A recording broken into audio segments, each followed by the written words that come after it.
നിർണായകമായ വഖഫ് ബിൽ പാർലമെന്റിലേക്ക് എത്തുമ്പോൾ അതിൽ സുപ്രധാനമായ ഒരു മാറ്റങ്ങൾ ഇല്ലെങ്കിൽ രാജ്യത്തിൻ്റെ ചരിത്രത്തിൽ ആദ്യമായിട്ട് ഒരു വലിയ മാറ്റം തന്നെയാണ് ആ ബില്ലിൽ ഉണ്ട്. ഇത് തന്നെയാണ് പ്രതിപക്ഷ പാർട്ടികളെയും ഒപ്പം തന്നെ മുസ്ലിം സംഘടനകളൊക്കെ പ്രക്ഷോഭത്തിൻ്റെ പാതയിലേക്ക് നയിക്കുന്നത്. ഏതായാലും ആ ബില്ലിൻ്റെ പ്രസക്ത ഭാഗങ്ങൾ ഏതൊക്കെ നമുക്ക് നോക്കാം. 1995 വഖഫ് നിയമമാണ് അതിൽ ഭേദഗതി വരുത്തിക്കൊണ്ട് ഇപ്പോൾ അവതരിപ്പിക്കുന്നത്.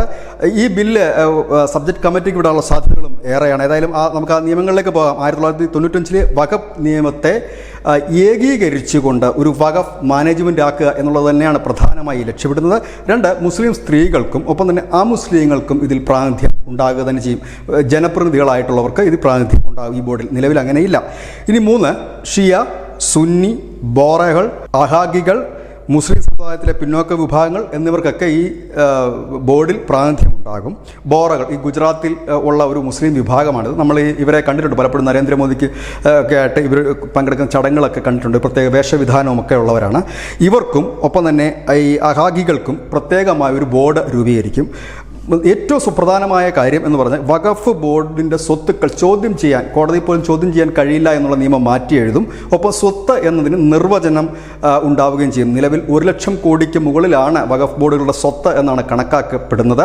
9.73 ലക്ഷം ഏക്കർ സ്വത്തുക്കളുണ്ട്. അതിൽ 2.77 ഏക്കർ സ്ഥലത്ത് ഈ വഖഫ് ബോർഡിന് സ്വത്തുക്കൾ ഉണ്ട്. 123 വഖഫ് ബോർഡിൻ്റെ സ്ഥലങ്ങൾ ഇല്ലെങ്കിൽ ആ സ്വത്തുക്കൾ ഇപ്പോൾ കേന്ദ്രത്തിൻ്റെ കൈവശമാണ്. അത് ഡിസ്പ്യൂട്ട് ഉള്ളതുകൊണ്ടാണ്, തർക്കങ്ങളും മറ്റും ഉള്ളതുകൊണ്ടാണ് 123 ഇടങ്ങൾ കേന്ദ്രത്തിൻ്റെ കൈകൾ ഉള്ളത്. ഏതായാലും അതിന് ഒരു നിയമമാണ് പ്രധാനപ്പെട്ട നിയമം. അത് തന്നെയാണ് ഈ വഖഫ് ബോർഡിൻ്റെ സ്വത്ത് അടിച്ചു മാറ്റുകയും അത് കൈമാറ്റം ചെയ്യപ്പെടുകയും അത് ബിസിനസ് ആവശ്യങ്ങൾക്ക് നൽകുകയും ഒക്കെ ചെയ്യുന്നൊരു സാഹചര്യം നമ്മൾ പല സംസ്ഥാനങ്ങളും കണ്ടു. ഇതിനകത്തെ അഴിമതികളും ഇതുപോലുള്ള കാര്യങ്ങളും നിയന്ത്രിക്കണമെന്ന് മുസ്ലിം സംഘടനകളും നേതാക്കളും തന്നെ ആവശ്യപ്പെട്ടതിൻ്റെ ഭാഗം കൂടിയായിട്ടാണ് ഈ ബില്ല് വരുന്നത്. കാരണം ഇതിൻ്റെ സ്വത്തുവകകളൊക്കെ ആ സമുദായത്തിൻ്റെ ജീവകാരുണ്യ പ്രവർത്തനത്തിലും മറ്റുമാണ് ഉപയോഗിക്കപ്പെടുന്നത്. പക്ഷേ പലപ്പോഴും ഇത് ഷോപ്പിംഗ് കോംപ്ലക്സ് കെട്ടാനും വീട് നിർമ്മിക്കാനും ഒക്കെ ആയിട്ട് വിൽക്കുന്നതുൾപ്പെടെ കാര്യങ്ങളാണ് കഴിഞ്ഞ കുറേ നാളുകളായി തന്നെ ഈ രാജ്യത്ത് നടക്കുന്നുണ്ട്. അതുകൊണ്ടാണ് ഒരു വലിയ പൊളിച്ചെടുത്ത്. അതായത് പ്രധാനപ്പെട്ട ഹൈലൈറ്റ്സ് ഇതാണ്.